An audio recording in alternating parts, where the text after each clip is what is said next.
Alright, so today we're going to learn a bit more of an advanced cardistry move, but I think you guys are capable of handling it. So, here's a quick disclaimer about cardistry. It's kind of like riding a bike.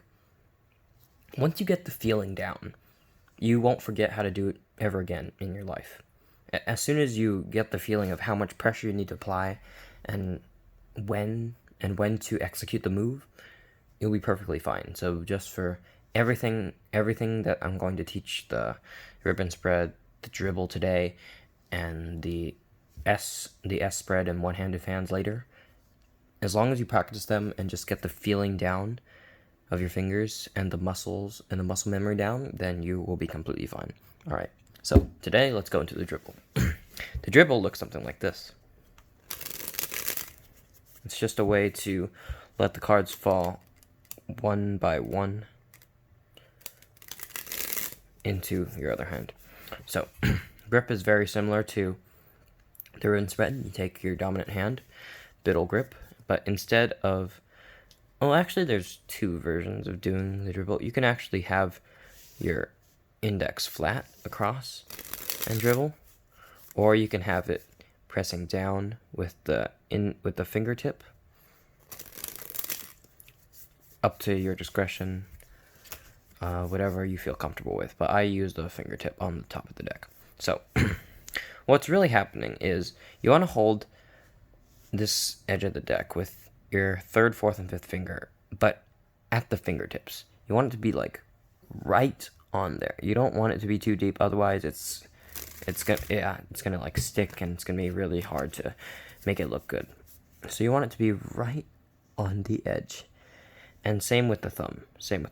So what's causing this dribble effect is the pressure placed down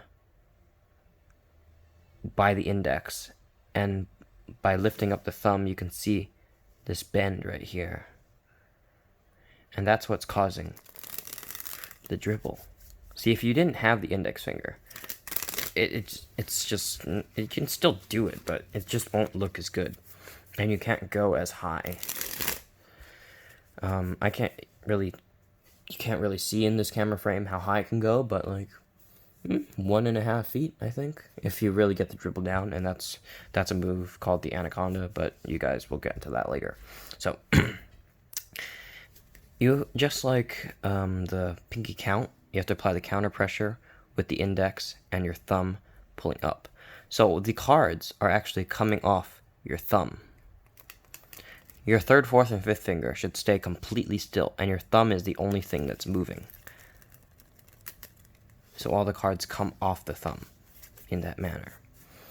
So as long as you do that, there's nothing really else to do with the dominant hand. Now with the non-dominant hand, you have to learn how to catch the cards properly. And you're going to want to use a straddle grip, like this. Except you're going to have to learn how to create that shape without a deck of cards. Because if you just lay your hand flat, you can still do it. I mean, it's perfectly fine, but I think the straddle grip provides more support, you know? Yeah. You want your index to be pretty far up, your pinky pretty far down, and your third and fourth finger supporting the sides, and your thumb supporting the left side. So as long as you perform the dribble correctly with your dominant hand, then catching it with your non-dominant hand should be pretty simple. You don't want your hand to be like too flat or anything, otherwise cards are gonna fall off like that. You want it to be a nice, like a cage, so no card will escape. All right, quick recap. Biddle grip, you want everything on the fingertips. You want even your index fingertip applying the counter pressure. Your thumb is the only thing that's moving upwards, releasing the cards one by one. And your non-dominant hand is in a straddle grip to catch the cards. So, good practice for this is just also the muscle right here. Like, your fingers are not used to this position, so you're gonna have to get used to the muscle. Not everyone, pretty much everyone is not gonna be able to get this automatically. You have to, especially your index and your thumb applying this much pressure a deck of cards, like it's a pretty sturdy thing, so you're going to need to build up this finger muscle. But once you do, you know, just like I said, as soon as you get the feeling, you'll never forget how to do a dribble ever again. So, good luck, and good night.